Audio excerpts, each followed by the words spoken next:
Hello and welcome to the practice final multi-step synthesis page.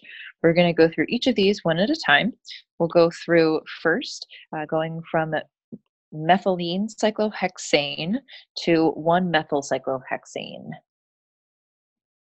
Here we see that we've gone from the less substituted, less stable alkene to the more highly substituted, more stable alkene. And we know only one way to form an alkene, and that's by elimination of an alkyl halide. So if we work our way backwards and think, hey, if we had a bromine right here and used a strong base like KOH, that would eliminate in this direction to make a double bond between those two carbons. And then we ask ourselves, well, how do we make that alkyl halide from this alkene? And this is one of the first reactions that we learned. We add hydrobromic acid. This is a Markovnikov addition to, in this case, a more substituted carbon. That's our first multi-step problem. I believe I put something like that very similar, if not identical, in the lecture notes. In part B, there's quite a lot of stuff that's different. We have 2 new carbons, and there's really only one way that we can do that, except for, well, there's 2 ways that we can make carbon-carbon bonds. One of them involves an alkyne, which we don't have in the starting material, and the other way is going to involve a Grignard. So we're going to start thinking about how we could use a Grignard.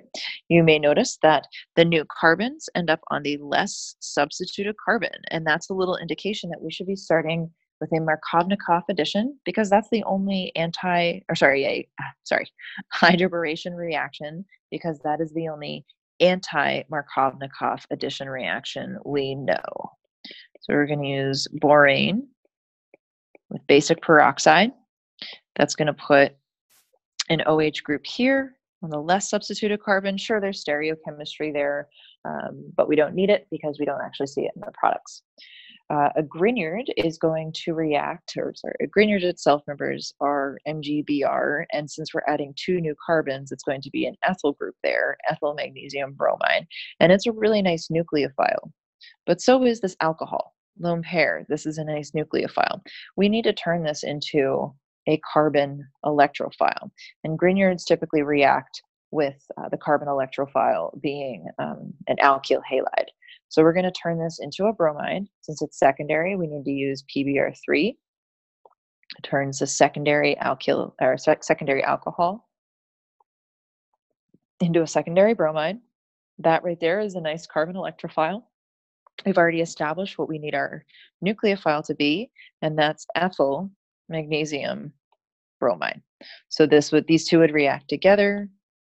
You start here, you end at the bromide, kicks it out, SN2 reaction, and that's how we get to our product. In part C, we're going to turn this alkyl dihalide into this alkyne that we see up above. Great idea to number some carbons.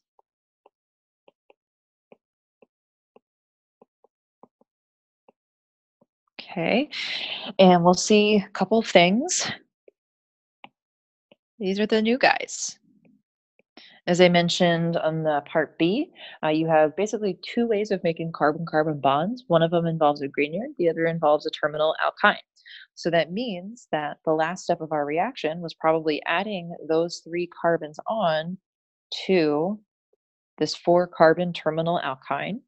We do that by first removing this proton with sodium amide. Can add ammonia in there as the solvent. In the second step, we add in carbons 5, 6, and 7.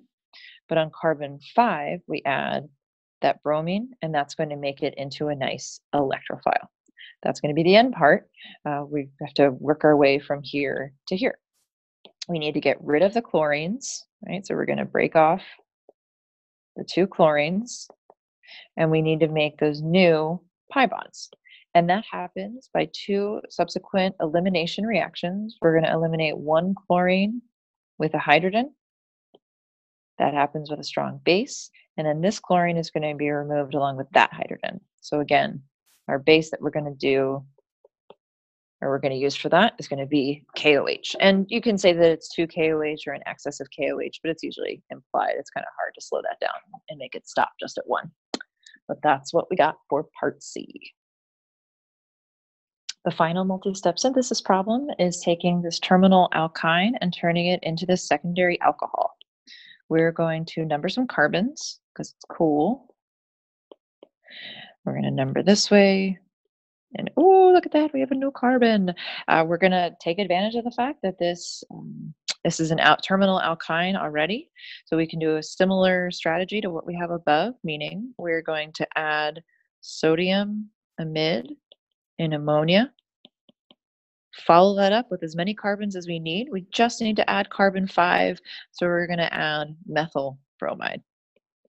Just that one carbon, and remember to add the bromine because that makes it into an electrophile. That means we're going to have still this alkyne, and we have the new carbon, the CH3 group. You don't have to draw the CH3, but it's helpful to at least start with that. We need to turn this into an alcohol. If we try to do oxymercuration, demercuration, or hydroboration on that, we're not going to actually get the alcohol. Just as a little side note, if we were to do, again, hydroboration or oxymercuration, we would get instead this ketone or that ketone. And I've discussed these reactions in earlier parts of this exam. So we'll get rid of those. Okay, we cannot do that in one step. We're going to have to do it in 2 steps. So we're going to figure out, well, how can we make an alcohol from an alkyne, or how can we make an alcohol from something? And we go back to the first reactions we learned where we found that we could actually make it from an alkene. And because the alkene is in between 2 secondary carbons, we can choose either method for hydration. We could use Markovnikov style, being water sulfuric acid or acid catalyzed hydration. We could have used oxymercuration, demercuration. We could have used hydroboration, oxidation. You have actually 3 options for how to do that transformation. Since I drew this as a transalkene, I'll be consistent and say that if we were to add lithium and ammonia, that's the 2-step process that gives us the more stable transalkene. We could have chosen a different pathway if we drew our alkene cis, which we probably usually don't because it's just not the zigzag that we're used to drawing. But if we were to do that, we could use hydrogen and Lindlar's catalyst and then use one of those same 3 reagents to hydrate that into the secondary alcohol. Thank you so much for watching. I hope you guys enjoy and appreciate these videos and that they're helpful to you in your organic chemistry learning process.